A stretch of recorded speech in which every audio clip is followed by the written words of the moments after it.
ابھی چھوٹا سا بچہ ہے جس کو ہم نابالغ کہتے ہیں، ہم کہتے ہیں کہ تو اس کا شعور ہی بیدار نہیں ہوا، لیکن میرے غوث پاک کی شعور بلوغت کا عالم یہ ہے کہ جہاں بالغ ہٹے کٹے روزہ چھوڑ رہے ہوں، وہاں میرے غوث پاک بچپن میں بھی روزے رکھ رہے ہیں، دودھ پیتے بچے ہیں اور روزہ رکھ رہے ہیں۔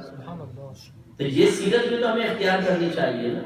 ناراض نہیں ہوئے گا آپ کسی بھی کچھ ایسے بیٹھے ہوں گے ہٹے کٹے جو روزے نہیں رکھتے ہوں گے، نہیں جی میں کمزور ہو جاتا ہوں، میں ویک ہو جاتا ہوں، جی میرے سر میں پین ہو جاتا ہے اور یہ ہو جاتا ہے وہ ہو جاتا ہے۔ پر اگر گورنمنٹ آف برطانیہ اعلان کرتے جو ایک روزہ رکھے گا اس کو 2000 پاؤنڈ ملیں گے، تو اب کوئی روزہ چھوڑے گا؟ ایک بھائی کو میں نے ایسے کہا کہ گورنمنٹ آف برطانیہ اعلان کر دے کہ 1000 پاؤنڈ ملیں گے، کوئی نماز چھوڑے گا؟ ایک بھائی نے کہا مفتی صاحب 50 پاؤنڈ میں بھی پڑھ لیں گے۔ تو واقعی اگر ہمیں پیسوں کا لالچ ہو تو پھر تو ہم روزے بھی رکھیں اور نماز بھی پڑھیں، پھر ہم اکابرین کے طریقے میں چلنے کے لیے بھی تیار ہیں۔ لیکن جب اللہ تبارک و تعالیٰ اس کے رسول جنت کا وعدہ فرمائیں، غوث پاک عمل کر کے جنت کا راستہ دکھائیں، تو مسلمان سوچتا ہے کہ کروں یا نہ کروں۔ یہ غلط عمل کیا؟ میرے غوث پاک رضی اللہ تعالیٰ عنہ سے کسی نے پوچھا حضور آپ کو کب پتہ چلا کہ آپ اللہ کے ولی ہیں؟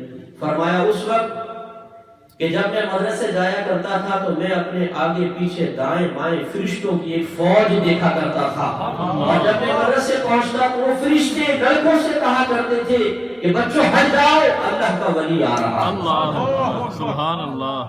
ماں باپ کی یہ برکت ہوتی ہے جب ماں باپ نیک ہو، پرہیزگار ہو، متقی ہو، تو ماں کے دودھ سے بچے کے اندر اثر صلاحیت کرتا ہے۔ آپ کو معلوم ہے میرے آقا صلی اللہ علیہ وسلم سمیت جو عرب کے بچے تھے ان کو دائیوں کے حوالے کیا جاتا تھا، اور 2 سال تک تقریباً دائیاں دودھ پلاتی تھی۔ آپ کو پتہ ہے کیا وجہ تھی؟ وجہ یہ تھی کہ شہر میں باہر کے قافلے آتے تھے تو عربک لینگویج متاثر ہو گئی تھی، دوسری زبانوں کے ورڈز بھی یوز ہونا شروع ہو گئے، تو فصاحت بلاغت ویسی قائم نہیں رہتی تھی۔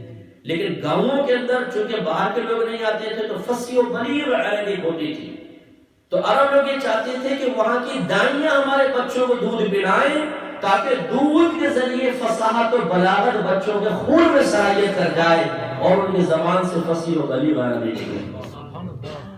تو اس کا مطلب یہ ہوا کہ دودھ سے اثر منتقل ہوتا ہے۔ تو میرے غوث پاک رضی اللہ تعالیٰ عنہ کے اندر یہ اثر منتقل ہوا۔ ایک دفعہ غوث پاک کہتے ہیں کہ میں بچوں کے ساتھ کھیلنے کی طرف بڑھا تو ایک بیل کے پاس سے گزرا، اس بیل نے میری طرف دیکھا اور فصیح زبان میں کہا عبد القادر آپ اس لیے تو پیدا نہیں کیے گئے۔ کہتے ہیں بس میں نے آواز سنی اور میرے دل میں خوف پیدا ہوا، میں وہاں سے بھاگ کر اپنی والدہ کے پاس آ گیا۔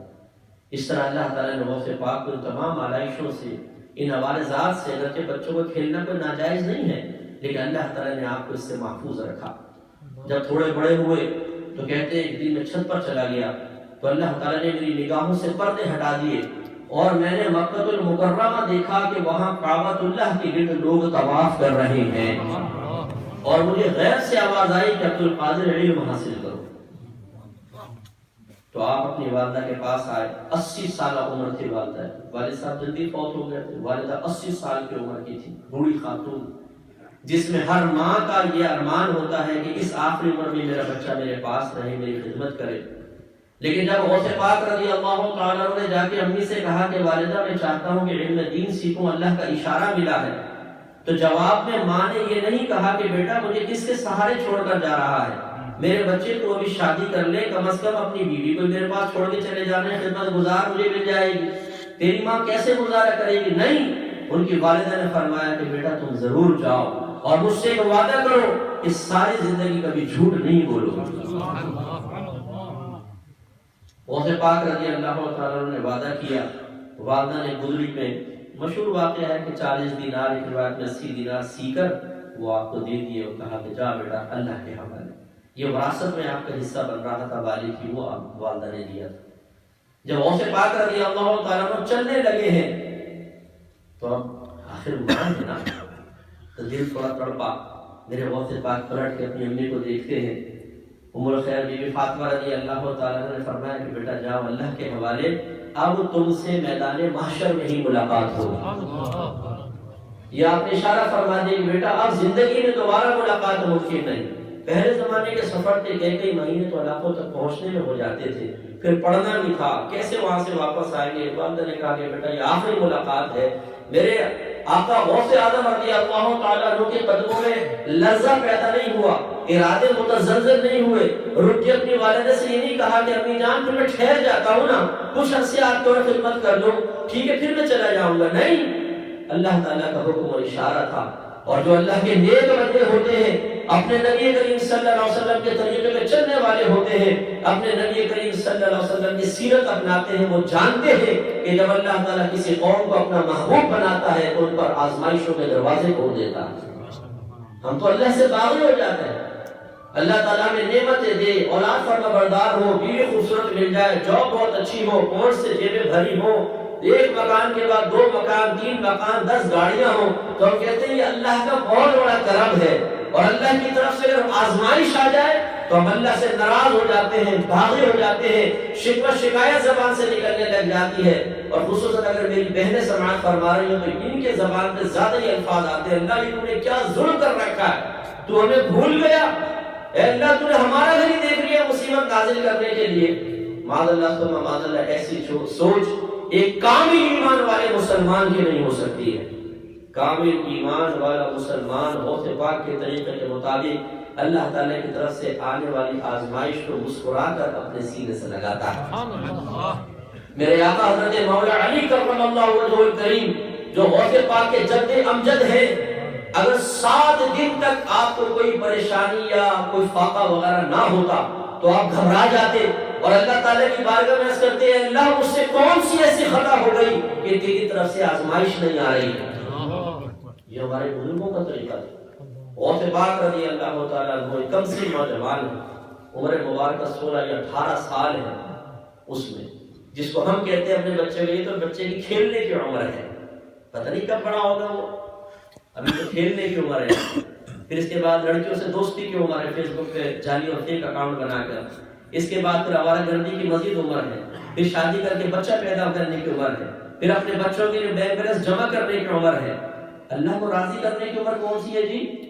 ہم اپنے دادا جان کو بھی دیکھا تھا، سفید داڑھی نکل آئی تھی نا انہوں نے، پھر تسبیح ہاتھ میں لے کے حج کر کے آئے تھے اور پھر اللہ اللہ کرتے رہے تھے، یہ ہے عمر اللہ کو راضی کرنے کی۔ تو سیرت غوث پاک تو ہمیں یہ سکھاتی ہے کہ اللہ کو راضی کرنے کی اصل عمر وہی ہے کہ جب شیطان مکمل طور پہ حاضر ہونا چاہے اور نفس جوان ہو، اس وقت انسان ان کا مقابلہ کر کے اپنے اللہ کو راضی کرے۔ کمال تو یہ ہے۔ اگرچہ میں معاذ اللہ یہ نہیں کہہ رہا ہوں کہ اگر کوئی بزرگی میں اس طرح مائل ہو تو حقیر ہم اس کو سمجھے نہیں، یہ بھی اللہ کا بہت بڑا کرم ہے۔ ایک بزرگ تھے، وہ بزرگ مطلب بوڑھے شخص کا، وہ توبہ کرنے کے لیے ایک بزرگ کے پاس آیا اور اس نے کہا کہ حضور میں توبہ کرنا چاہتا ہوں۔ ان بزرگ نے اچانک دیکھا تو کہہ دیا کہ بہت دیر سے آئے۔